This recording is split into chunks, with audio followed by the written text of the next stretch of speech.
Hola, hola, hola, ¿cómo están? Buenas tardes. Ya estamos admitiendo el ingreso de nuestros participantes el día de hoy.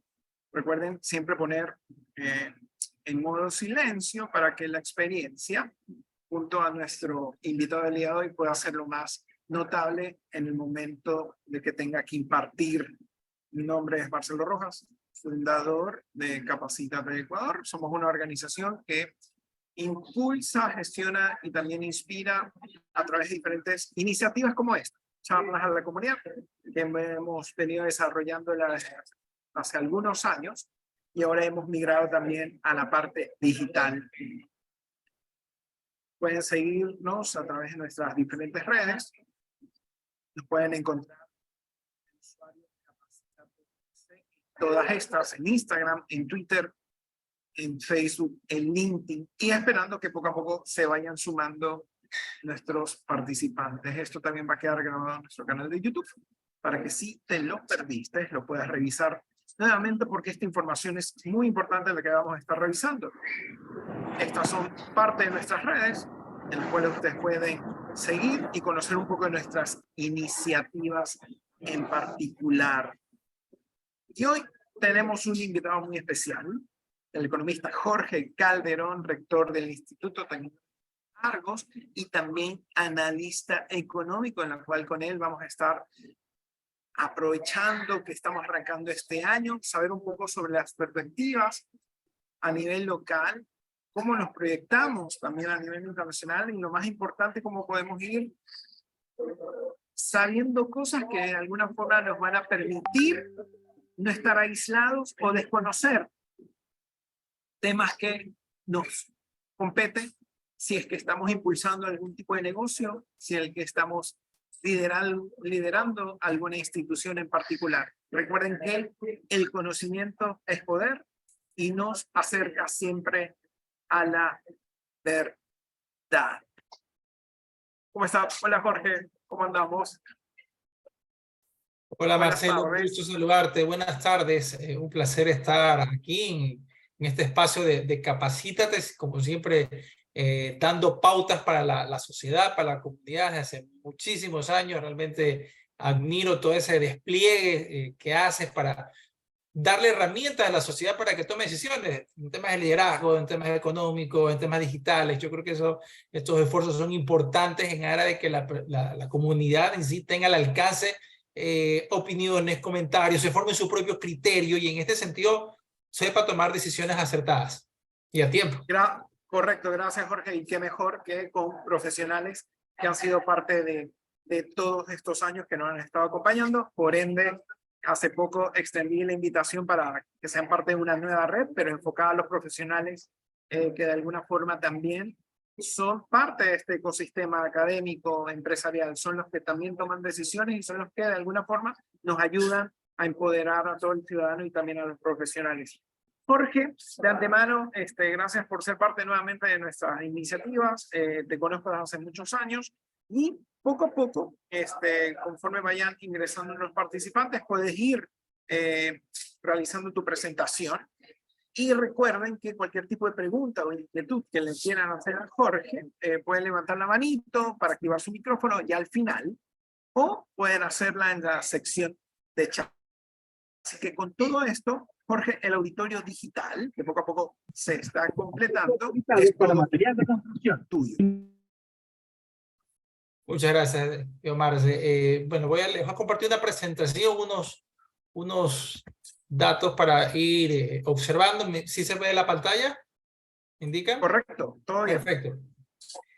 Bien, justamente agradecido nuevamente la invitación. Yo creo que es importante siempre para tener presente cómo debemos actuar como consumidores, actuar como empresarios, tener información sobre la economía. No necesariamente involucra ser economistas, pero sí un poquito ir percibiendo qué es lo que está pasando, qué es lo que va a suceder, qué podría darse cómo nos puede afectar a nuestra toma de decisiones y las inversiones que probablemente algunos pudiesen realizar en el presente año. Entonces, rápidamente, algunos antecedentes que como economía nosotros sabemos que tenemos. Hay una excesiva e histórica dependencia del petróleo. Hay una limitada oferta exportable que el gobierno actual se está esforzando mucho en tratar de diversificar no solo producción para que sea exportable, sino también mercados. Y parte justamente de esto es la búsqueda de acuerdos comerciales con las principales economías del mundo. Espera hasta el final de su mandato haber cerrado con las 10 principales economías. Hay acuerdos de libre comercio avanzados con China, con Canadá, con Corea del Sur. Estados Unidos va y viene. En todo caso, esperemos puedan concretarse los mismos, y esto generaría cerca de 5.000 millones de dólares anuales en divisas, adicionales a lo que uno ya, perdón, hasta a partir de que se firmen los mismos. Todavía se evidencia un gasto público ineficiente. Vamos a ver algunas cifras del presupuesto del Estado en breve, del gasto, cómo se está dando. No hay una reducción sustancial del sector público. Hay una brecha fiscal. Yo ahí menciono amplia brecha fiscal, pero más que todo es la histórica, porque el gobierno actual se ha enfocado mucho en reducir esa brecha fiscal, ese déficit fiscal, pero vamos a ver qué variables están afectándose.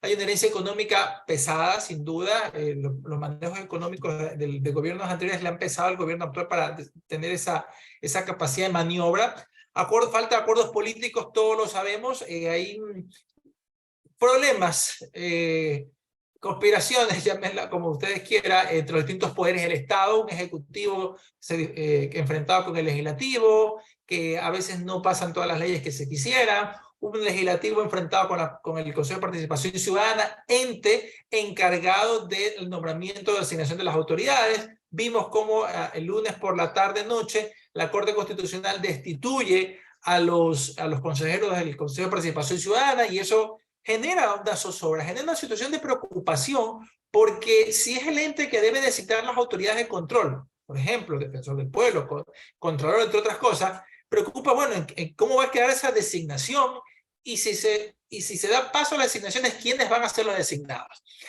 Estructura de gobierno, poca confianza en la política económica de gobiernos anteriores, alto nivel de endeudamiento que todavía persiste, ya vamos a ver, riesgo país por encima del promedio de la región.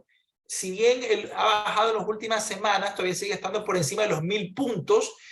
Recordemos que antes de las manifestaciones de junio del año pasado, hasta el 31 de mayo, estaba por los 800 puntos, y empezó a dispararse a consecuencia del paro indígena. Llegó a 1.500, 1.600 puntos, se estabilizó entre noviembre y diciembre entre los 1.200 puntos, y hasta hace unos días estaba en los 1.090, más o menos. Pero en todo caso, sigue siendo alto con respecto a las economías vecinas, que tienen 200, 300, 400 puntos, y que nos lleva a nosotros no acceder a mercados internacionales para financiarnos vía emisión de bonos por las altas tasas de interés que deberíamos incurrir en un financiamiento a través de estos instrumentos. Limitada seguridad jurídica, mercado laboral rígido, escandalosos niveles de corrupción que todavía se perciben, un país caro para producir, históricamente un bajo nivel de reservas. Actualmente estamos en los 9.300 millones de dólares, 9.500, perdón, hasta la cifra Asobanca de ayer, que de alguna forma le da cierto colchón o capacidad de maniobra al Estado, o al gobierno, mejor dicho, para enfrentar shocks externos, como los que probablemente como país podamos ser nosotros sufrir, dado la vulnerabilidad de nuestra economía. Nuestra economía no es diversa, ¿no? Entonces, sus principales características es que los huevos están en una misma canasta, por así decirlo. Pocos países a los cuales yo tengo concentrado mi comercio internacional, Estados Unidos, la Unión Europea y China representan el 86% de mi comercio internacional, y cuando yo tengo 217 países, y los concentro en muy poco en mi comercio internacional. Solo Estados Unidos y China representan casi el 50-52% de todo mi comercio internacional. Por lo que alguna cosa que le suceda realmente me va a afectar. Y si nosotros tenemos presente, y lo vamos a mencionar más adelante, que según los informes de los organismos multilaterales y todos estos que están dedicados a hacer un seguimiento de la economía mundial, nos anuncian, o mejor dicho, ya vienen señalando que desde el segundo trimestre en algunos casos, y tercer trimestre en el otro del año pasado, ya se estaba dando una desaceleración de las principales economías globales, es decir, Estados Unidos, de China y la zona euro, que como les decía, es justamente donde se concentra el 85% de nuestro comercio internacional. Entonces, si estas economías empiezan a desacelerarse, y ya vamos a ver las razones de esa desaceleración, sin duda, uno de los que va a estar bastante afectado va a ser nuestro intercambio comercial, porque ¿qué va a hacer los consumidores de esos países? Apuntar a productos que tengan, que sea más económico, tal vez su propia industria, tal vez pongan barreras arancelarias para los países que exportan hacia ellos, para favorecer a su industria local, en fin. Son distintas situaciones. Y una pandemia que sin duda develó muchas cosas, una crisis económica, social, sanitaria, educacional, política, entre otras cosas, que de a poco vamos superando, pero que todavía no podemos decir que hemos pasado del todo. Entonces, y si a eso le añadimos todo un comportamiento del petróleo que ha estado con unos vaivenes interesantes, ustedes pueden ver ahí algunos hitos, como en el 2006 estaba en 50,75, en el 2008 en 140, y en enero en promedio, hasta el día viernes que hice ese cálculo, estaba en 81,74 en promedio. Entonces, recordemos que el gobierno nacional subió el precio del barril de petróleo en su presupuesto, en su prórroga presupuestaria a ejecutarse a este año, pasando de 59,80 el barril que estaba en el 2000, que rigió en el 2022, pasando a $65. De alguna forma para tratar de aprovechar ese precio más alto del petróleo, y también porque los excedentes petroleros van a ser menores. ¿Y por qué hago una precisión en esto? Porque recordemos que hay normativa interna que indica que si los excedentes petroleros ya tienen unas preasignaciones a gobiernos seccionales, al oriente, también dirigidos a fondos enfocados al oriente ecuatoriano, Amazonía, en fin, ambientales. Ya hay una preasignación de eso. Entonces, mientras mayor sea el excedente, bien por esas preasignaciones, pero el gobierno no es que la recibe completamente. A veces se cree que todo ese excedente petróleo el gobierno lo recibe. No, ya está normado que tiene ciertos destinos. Entonces, la estrategia del gobierno, ¿cuál fue? Aumento el precio del barril de petróleo de 59,80, lo aumento a 65, por ende, recibo más a las cuentas del Estado, ahí sí, a las finanzas del Estado, recibo más petróleo y por ende hay menos excedente que repartir.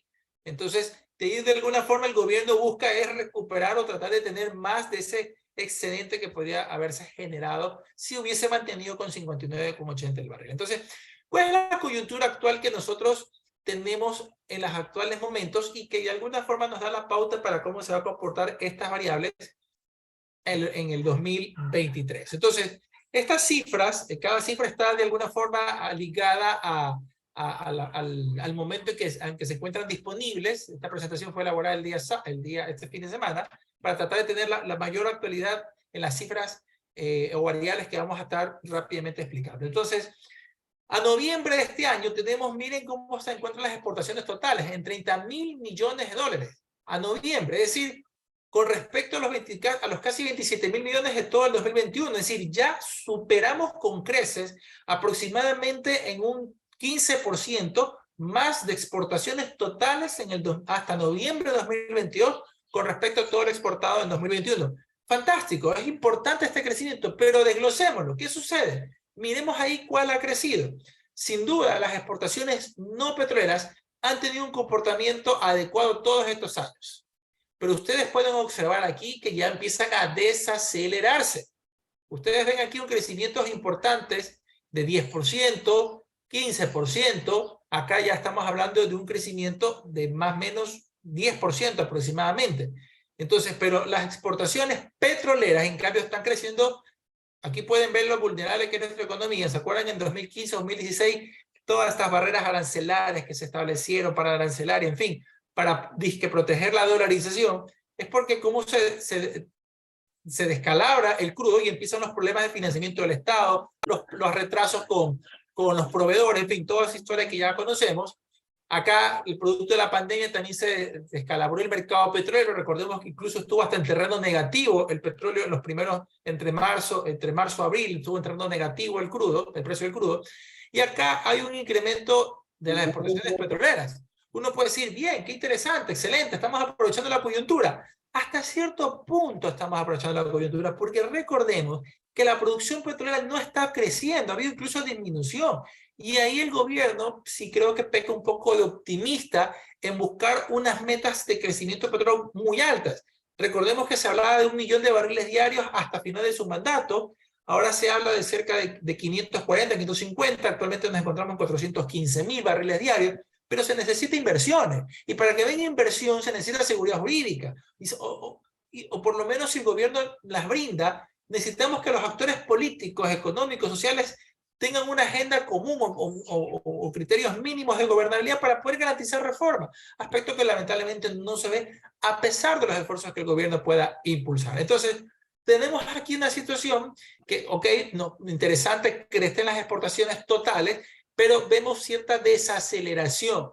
Si de estos 19.300 millones, si nosotros le quitamos al sector camaronero, que recordemos, ha crecido a niveles impresionantes este año, o mejor dicho, el 2022, y representa aproximadamente el 30% de esas exportaciones, versus el banano que ve retrocedida su participación a consecuencia especialmente de la guerra o de la invasión de Rusia a Ucrania, los bloqueos que existen entre distintos mercados, la competencia desde África, en fin, un sinnúmero de aspectos. Entonces, debe sí sentarnos un poquito de preocupación, porque con esta desaceleración económica a nivel mundial que se está dando y que algunos proyectan que sería por 2 o 3 años, sin duda le va a dar coletazos al Ecuador, especialmente en el campo de las exportaciones y específicamente en las no petroleras.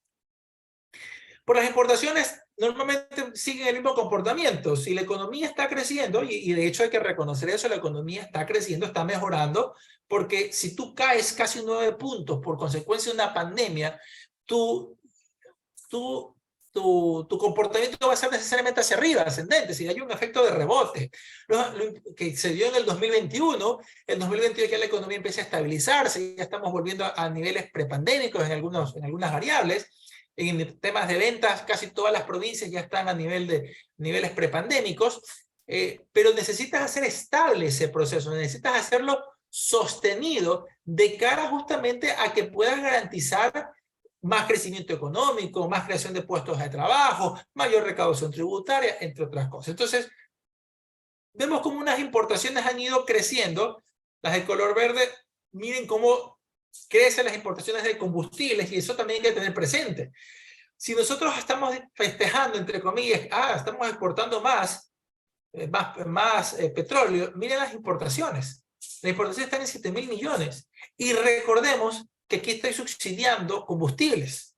Si bien está liberada la super apenas la consume entre el 2.5 a 2.9% de los vehículos del parque automotor. El resto consume consume Ecopaís, Ecoplus, Diesel, y están subsidiadas. Hemos dicho, tienen algún nivel de subsidio en ese sentido. Entonces, bueno, excepto el Ecoplus, porque tiene un mejor octanaje, pero está a precio de mercado.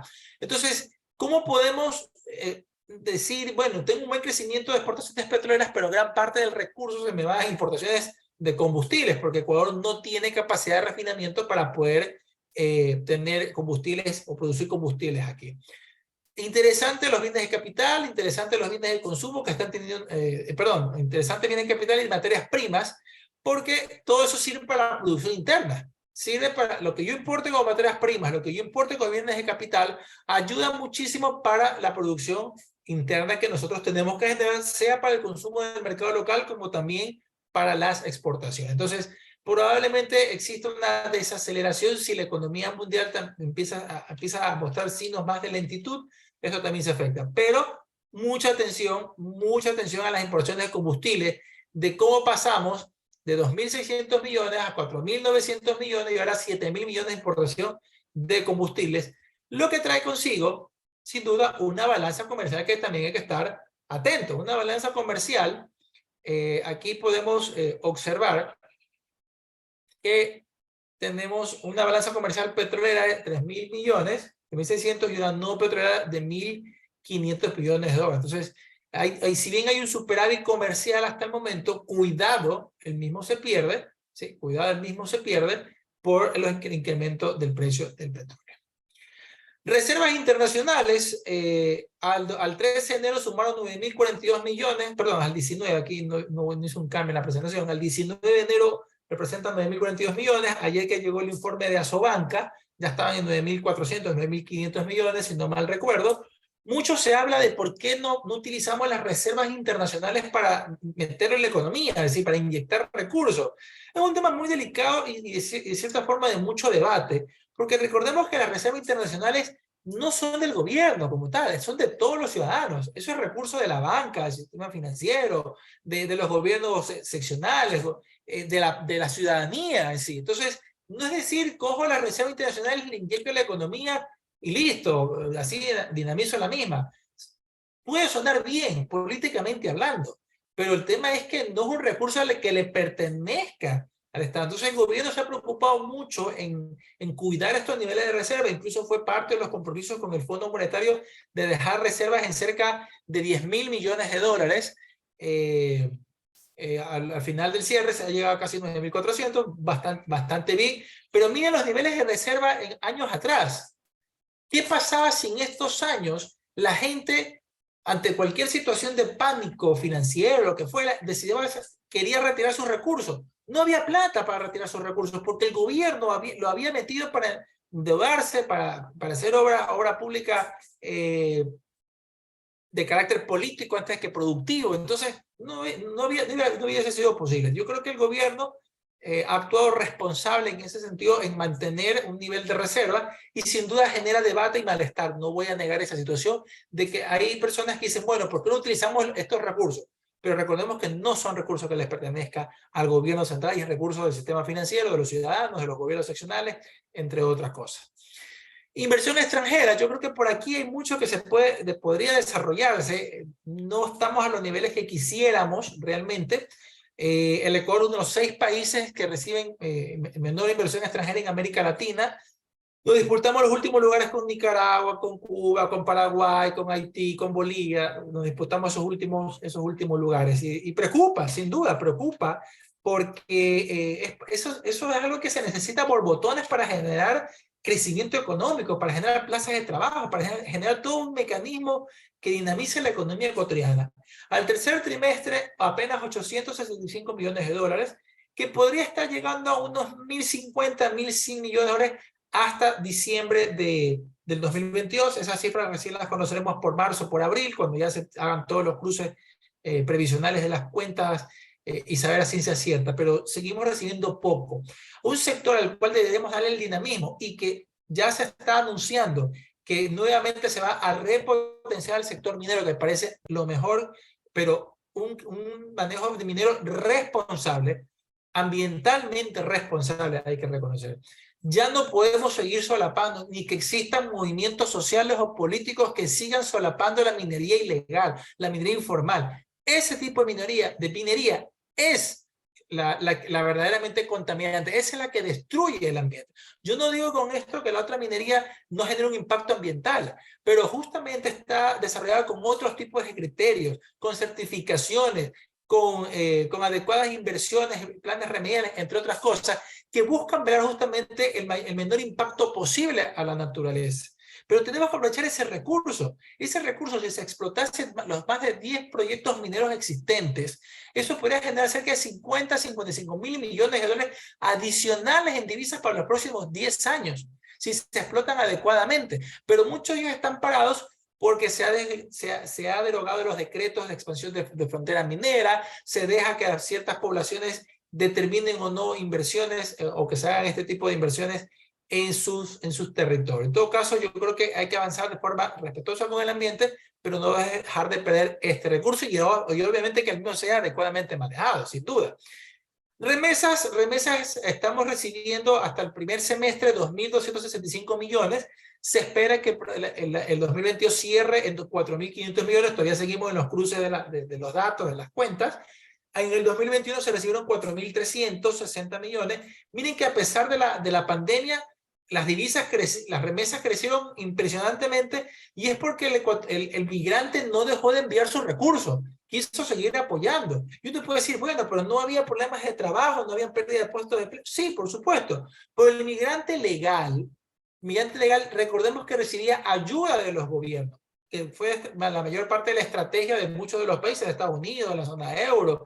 Mandaban, o no es que mandaban, daban estímulos, daban incentivos a través de dinero en efectivo para que las personas tengan algo que consumir. Y mucha de esa gente buscaba era ahorrar y mandar a su familia. Entonces, en todo caso, no hay que despreciarlo porque es un recurso importante que ha solventado la actividad económica en muchas partes del Ecuador. Comportamiento de la deuda, también informe del...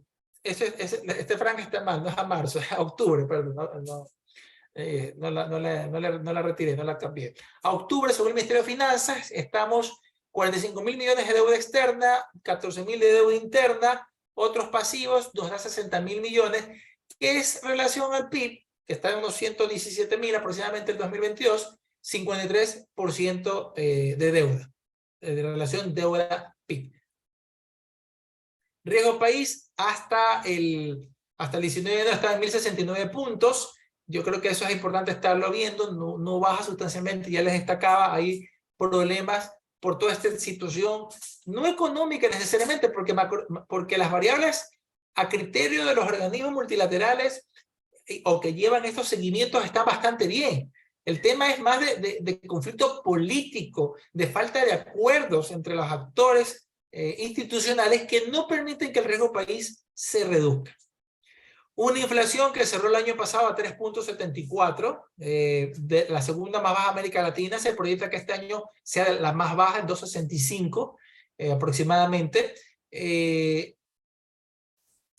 Hay economías que ya están en los 2 dígitos. Estados Unidos cerró en casi 9%, y todo el año tuvo la inflación por encima de las más altas en los últimos 40 años. Argentina, ni que se diga, Venezuela, Estado fallido, en fin. Todos los países han sido afectados en gran medida por la inflación. Colombia, ni que se diga. En todo caso, son aspectos que nosotros debemos tener muy presente, que el Ecuador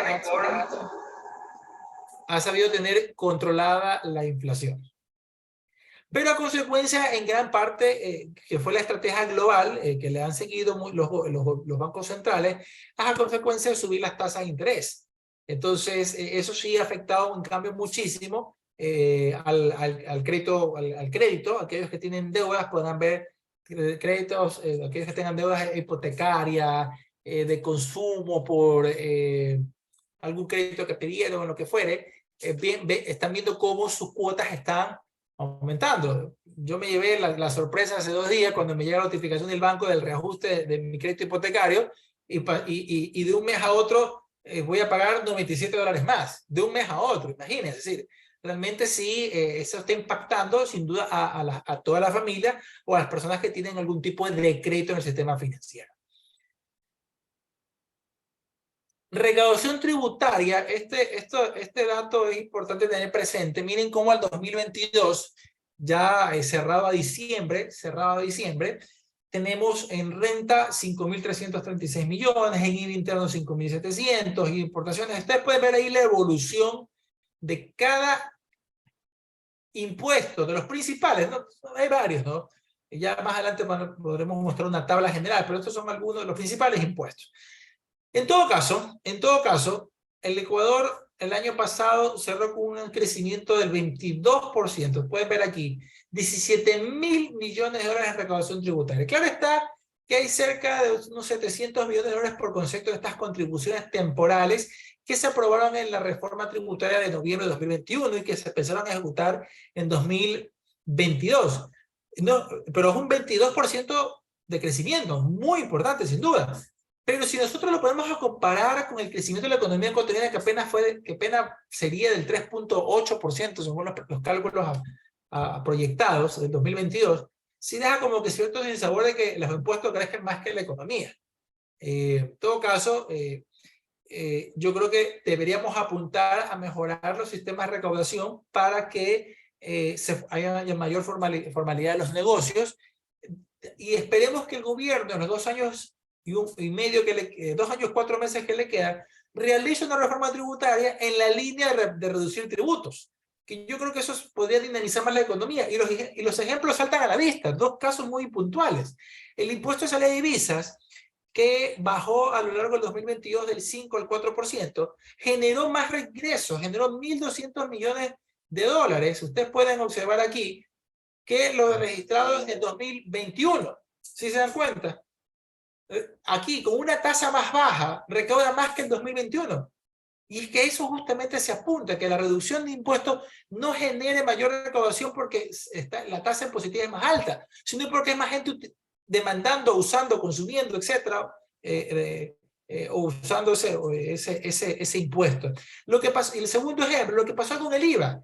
El IVA que durante el 2022 se redujo del 2 al 8% en los días de feriados, que este año va a regir también, dinamizó el sector turístico en esos meses que se aplicó. ¿Por qué no apuntamos a lo mismo? A que se amplíe, y que se amplíe, por ejemplo, a los feriados locales, para que las ciudades, los cantones aprovechen la ventaja cuando tienen sus festividades y que también generan turismo, puedan tener una reducción de la tasa del IVA durante su feriado local. Sería importantísimo para dinamizar el negocio del pequeño comerciante. Sería vital poder lograr eso.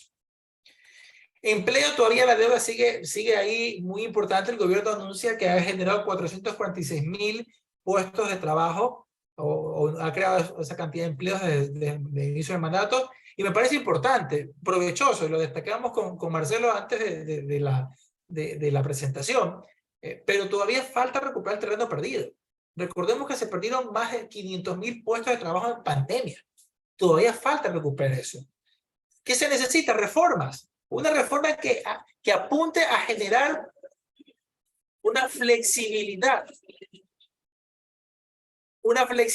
en el mercado laboral. Es vital que logremos eso. Los jóvenes son el grupo etario más afectado actualmente, y las mujeres, en este caso, también son las más afectadas. Y el segundo grupo etario más afectado son los mayores de 42 años. Entonces, hay cosas que es importante hacer para generar un dinamismo en la creación de pleno empleo, del empleo en el Ecuador. Reformas, en fin, mayor inversión extranjera. Yo creo que es vital poder dinamizar este crecimiento del empleo en el país. Nuestro Producto Interno Bruto cerrará en 106.000 millones, se calcula para el 2022, con un crecimiento proyectado del 2.9%. Entonces, con eso, ¿qué busca el gobierno para el 2023? Apunta a una proforma de 31.000 millones de dólares, perdón, una reducción de 2.000 millones con respecto al 2022, un precio verde de petróleo de $65, como le había anunciado, una producción petrolera que suba considerablemente, pero yo sí le veo complicaciones ahí, que suba a 515.000, y como yo les dije en un comienzo, está en 480, 492.000, fluctuando. Entonces, y se necesitan inversiones para lograr hacerlo. Una recaudación tributaria en 16.000 millones. Esto fue lo proyectado para el 2022, pero como ustedes vieron, terminó cerrando en 17.000 millones la recaudación tributaria del año pasado. Un crecimiento económico del 3.1 cuando había proyectado el 2.85 el 2022, un PIB nominal de 122.000 millones, y se proyecta que el 2022 cierra en 109.000. Y una inflación del 2.55 cuando la había proyectado en 1.28. Eso es lo que espera el gobierno lograr para el 2023. Un entorno internacional que les decía muestra una desaceleración de las principales economías, y eso un poquito hay que ser más prudentes, no tan optimistas en ese sentido. Las tasas de interés van a seguir aumentando. La invasión de Rusia a Ucrania ya va a cumplir su primer año en febrero, no tiene visos de solución, va a seguir complicando el mercado de alimentos, el mercado de gramíneas, los bloqueos van a continuar, las dificultades para transportar petróleo y otros productos va a seguir teniendo ciertos problemas, porque todos estos bloqueos generan que por ciertos pasos por ciertos lados no se pueda pasar, complicando el comercio internacional, encareciendo justamente la logística y transporte a nivel mundial, y eso se refleja en la inflación. Que si a eso le añadimos el incremento de las tasas de interés, como las había señalado, por parte de los bancos centrales para atenuar o contener los problemas inflacionarios, porque recordemos que ¿por qué se produce la inflación? Porque si no era suficiente oferta pero la gente tiene dinero para consumir, quiere demandar. Entonces, ¿cuál es el efecto? Que los precios suban para contener la demanda. Entonces, para desacelerar eso, ¿qué es lo que hacen los bancos centrales? Suben la tasa de interés. Entonces, la persona, en teoría, ¿qué va a hacer?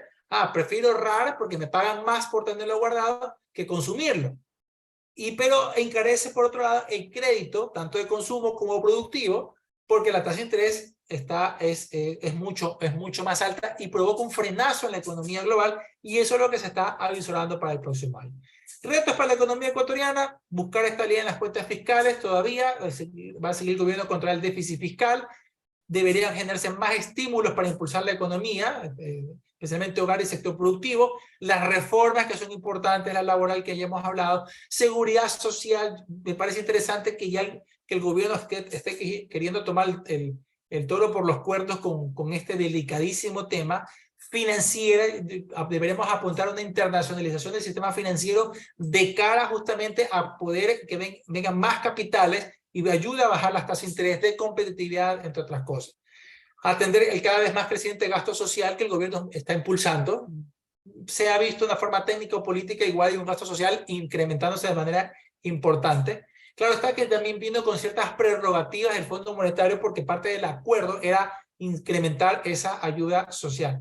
Fomentar las alianzas públicas-privadas. Si el gobierno nacional no tiene los suficientes recursos para hacerlo, y eso lo vemos en un estancamiento del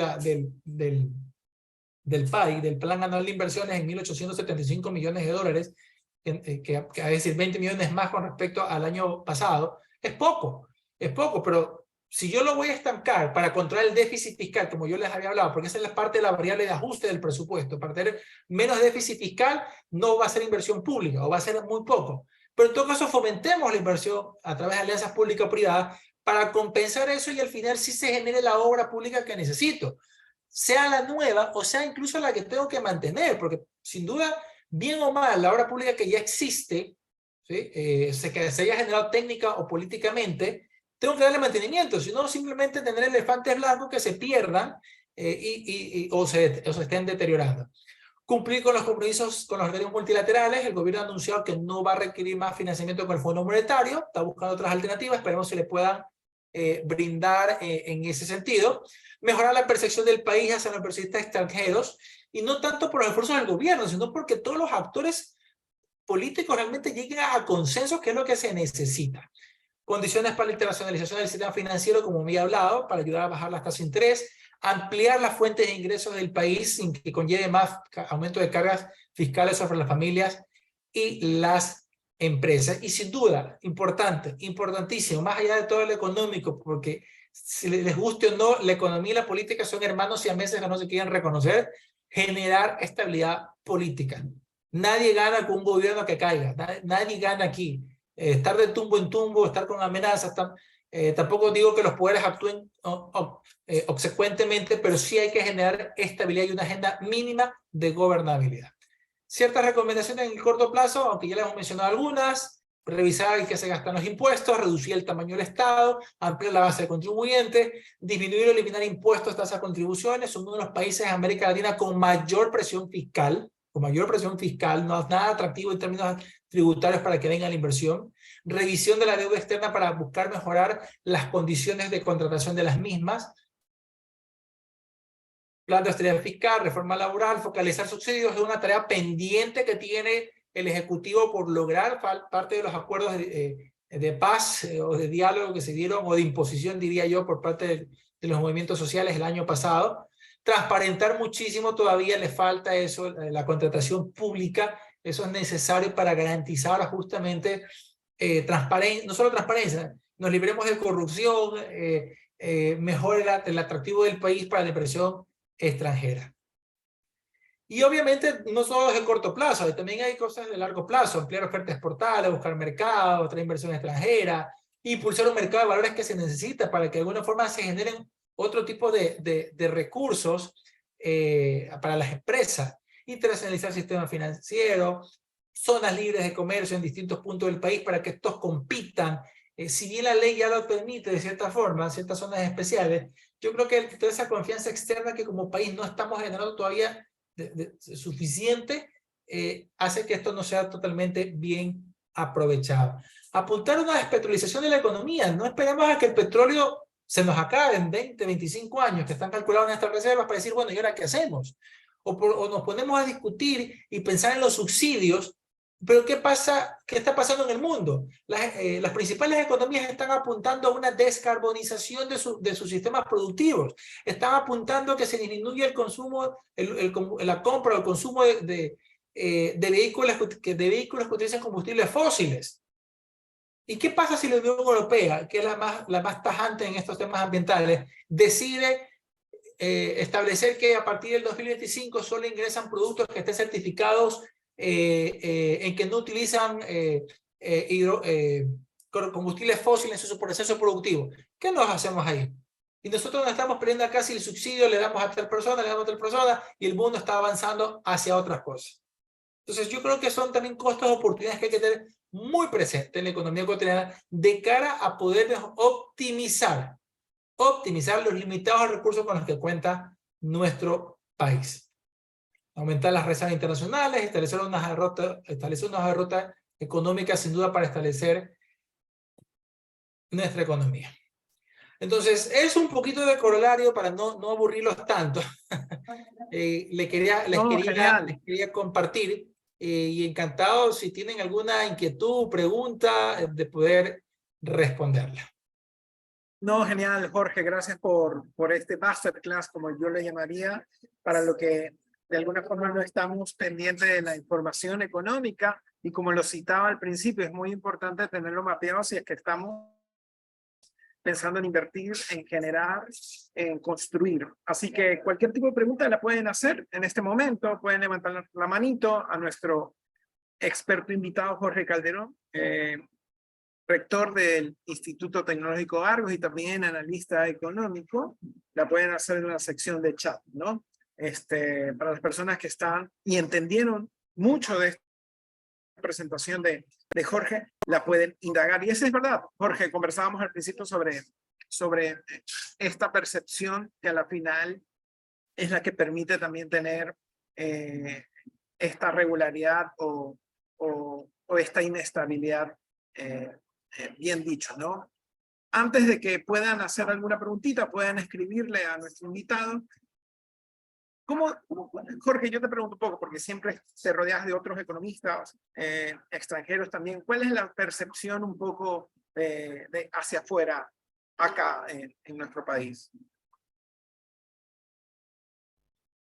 Estaba hablando con el micrófono cerrado. A ver, es mixta. Ellos reconocen el buen comportamiento económico o macroeconómico, para hacerlo más claro. Lo reconocen. Hay un buen manejo de reserva, de proyección económica, de que se está controlando los niveles de deuda, el déficit fiscal. Es decir, por ese lado es importante. Pero el sinsabor que ellos tienen, como lo comenté varias veces, es el tema político. Porque si no hay acuerdos políticos, no hay reformas. Entonces, no puedes el gobierno habló de reforma laboral, no se ha hecho, no lo hizo por la asamblea, no lo hizo en consulta popular, lamentable. Siempre habló de bajar los impuestos y no se dieron. Ojo, tampoco, la reforma tributaria lo que generó es una mayor recaudación vía contribuciones. Entonces, por eso yo mencionaba que aspiro a que los 2 años y un poquito más que le queda al gobierno apunten a una reforma que baje impuestos, o por lo menos ampliación de las deducciones que se están haciendo ahora en el IVA del 2 al 8% para fomentar el sector turístico, entre otras cosas. Entonces, es un análisis mixto que tiene. Sí hay cierta preocupación en el aumento del gasto social. Hay una preocupación porque desean que el financiamiento de ese gasto social sea a través de ingresos permanentes, porque si tú lo haces a través de ingresos temporales, en algún momento tendrás que retirarlos porque no los puedes sostener en el tiempo. Pero cuando tú ya los desmantelas o le empiezas a reducir, te salta el sector, los grupos sociales con justa razón, porque estuvieron acostumbrados a recibir esos recursos. Entonces, tú tienes que buscar dar un financiamiento estable a eso. Yo no soy partidario de subsidios, personalmente. Pero si los mismos existen, que cumplan el propósito. ¿Y cuál es el propósito? De que lleguen a la gente que tiene que llegar. Y eso lamentablemente no pasa con subsidios de los combustibles. No llega aquí, tiene que llegar al ciudadano de a pie. Entonces yo creo que es importante que una verdadera focalización y que quien se beneficie de los subsidios sea el ciudadano que realmente lo necesita. Vemos todavía vemos todavía combustibles que salen por la frontera, vemos todavía combustibles o gas o GLP, gas doméstico, que es utilizado en restaurantes, y no pagan el precio adecuado. Y ahí tienes un costo de oportunidad en el sentido bueno, ¿qué harías con ese recurso? Podrías construir escuelas, podrías dar mejor carreteras, podrías tener medicinas en los hospitales. Entonces es un costo de oportunidad que a veces la gente se molesta porque dice, bueno, se gasta tanto dinero en otras cosas cuando hay otras necesidades. Podrías darle más recursos a la seguridad. En fin, yo creo que ahí la lista para los ciudadanos se alarga con tantas cosas que podrías hacer con ese recurso. Pero los subsidios, por ejemplo, para este año van a incrementarse por dos razones. Porque no lo has focalizado todavía, no lo has reducido. Acordémonos que congelaron los combustibles cuando el gobierno quiso eliminarlo, y porque el precio del petróleo está aumentando. Y si el precio del petróleo sube, ustedes ya vieron, las importaciones suben. Y si las importaciones las está asumiendo en gran parte el gobierno nacional, realmente tú estás gastando más en eso que en salud, en educación, que realmente es lo que más requiere una sociedad para salir adelante. Gracias, Yasmín, por el comentario. No alcancé a ver la pregunta. Aquí está. Sí, aquí hay una preguntita de Yasmín. Gracias, Jorge, también por contestar esa inquietud.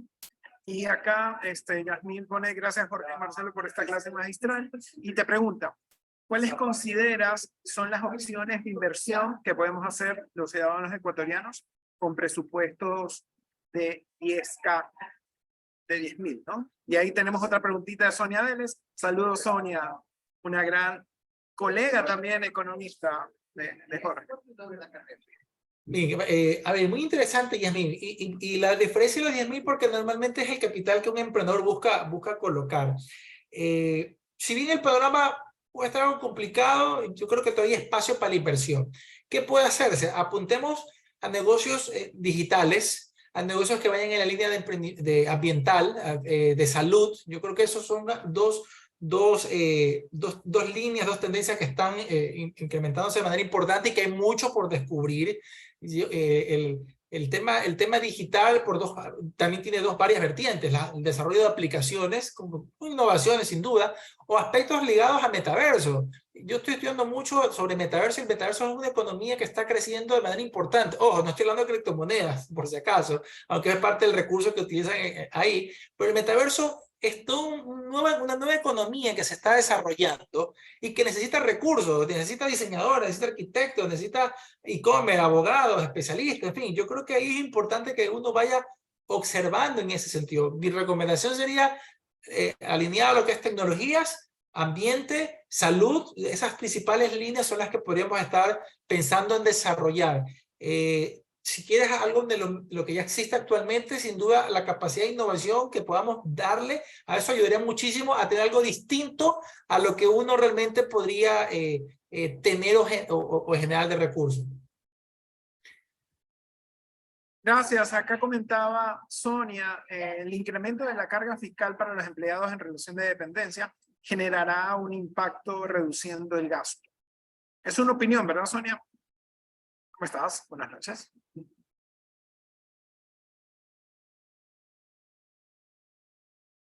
Hola, Jorge, ¿qué tal? Buenas noches. Hola Sonia. Saludos, Marcelo. ¿Cómo estás? Un gusto saludarte. Igualmente. Jorge, un gusto también. Gracias por esa exposición. Sí, bueno, mi comentario iba más un poquito en la preocupación del poder adquisitivo que van a tener las personas, porque si por un lado se ha incrementado la carga tributaria para las personas principalmente las que trabajan en relación de dependencia, pero en general, y aparte, pues vemos que las tasas de interés suben, eso va a generar una limitación en el acceso a los créditos. Entonces, ¿cuál es la salida ahí? O una forma de recomendar, alguna recomendación para las personas de tal manera que reorganicen sus finanzas para este año, considerando esos aspectos económicos. Hola, Sonia, un gusto saludarte. Sí, realmente ahí hay poco o nada podemos hacer porque ya es el entorno que está determinado ese comportamiento de las variables. Es decir, la tasa de interés va a seguir subiendo, así está sucediendo a nivel mundial, y no es porque a los bancos también lo quieran hacer, es porque recordemos que los bancos locales también se apalancan con la banca extranjera. Hay costos operativos, sin duda, y eso también le falta bastante al sistema financiero local ser más eficiente en sus costos. Pero yo no tengo ningún reparo en decirlo. Yo hace 2 días, el fin de semana, y yo le digo a mi esposa, asustado, oye, ahora toca casi $100 más pagar en el crédito de la casa, $100. Es decir, yo cuando contraté el crédito hipotecario, la tasa era el 8%, ahora está en 10-15%. Y de un mes a otro la cuota me sube en $97. Entonces, uno sin duda se ajusta, puede hacerlo, tiene esa capacidad, pero no todos pueden tener esa facilidad para hacerlo. Entonces, le pone cuesta arriba al consumidor que tiene ya un nivel de endeudamiento determinado, porque al destinar más para los créditos, le queda menos dinero para destinar para otros recursos, a otros gastos que necesita, que también son igual de prioritarios: educación, salud, alimentación o el que fuere. Es decir, porque mi ingreso es constante, mi ingreso es fijo, mis gastos no necesariamente tienen ese comportamiento. Entonces, si por un lado tengo que pagar más por concepto de interés en un crédito hipotecario, a algo tengo que quitarle. Tal vez no le quite educación, tal vez tenga que ajustar por alimentación buscando productos de menor precio, tal vez ya no gaste menos en salida. Es decir, por algún lado tenga que ajustarme, o si yo tenía recursos que estaba invirtiendo en mi emprendimiento, tengo que tal vez ya no invertir tanto en el mismo porque tengo que cubrir otro tipo de gastos. Entonces, sin duda se le hace un problema muy cuesta arriba al empresario, al consumidor, porque el empresario tiene los mismos problemas, el crédito productivo está subiendo.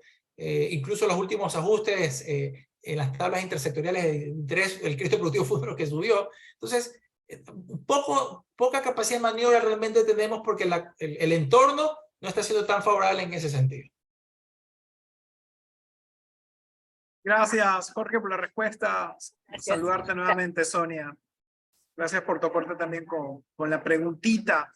Y recordarles que esto está siendo grabado para nuestro canal de YouTube y también se está retransmitiendo en este momento en nuestra página en Facebook, muy aparte de los participantes que tenemos acá en Zoom. Y nada, como somos súper puntualitos, y eso siempre me conoce Jorge, para mí es un placer que nos hayan acompañado en esta iniciación de las charlas de la comunidad. Aprovechando a conversar con nuestro invitado Jorge Calderón, el rector del Instituto Tecnológico Argos y también analista económico que permanentemente siempre está actualizándose y escribiendo diferentes opiniones a través de diferentes editoriales donde nos invade con información importante que debemos considerarla. Y en ese momento hacernos esas preguntas. ¿En qué invierto? ¿Hacia dónde voy? ¿Cómo estamos contemplando? Y eso se genera a través de estas conversaciones. Esas conversaciones inteligentes, como yo les llamaría, que debemos tenerla más. Y aprovechando ahora la tecnología que nos permite justamente poder hablar con diferentes profesionales, eso nos enriquece totalmente. Agradecerles a todos ustedes. Jorge, también, no sé si algunas palabritas finales antes de finalizar, vale la redundancia. Bueno, agradecerte, estimado Marcelo, por la invitación. Realmente muy contento de ser parte de las charlas de la comunidad. Yo insisto, espacio vital para discusión, para conversar, para poder conocer criterios, compartirlos. A veces no seamos o no coincidentes con los mismos. Yo creo que todo eso nos ayuda a formar un criterio adecuado sobre los temas de interés. Espero, encantado de haberlos acompañado. Espero que haya sido muy útil lo que conversamos. Si cualquier inquietud me pueden escribir sin problema para poder compartir la información sobre temas económicos y empresariales.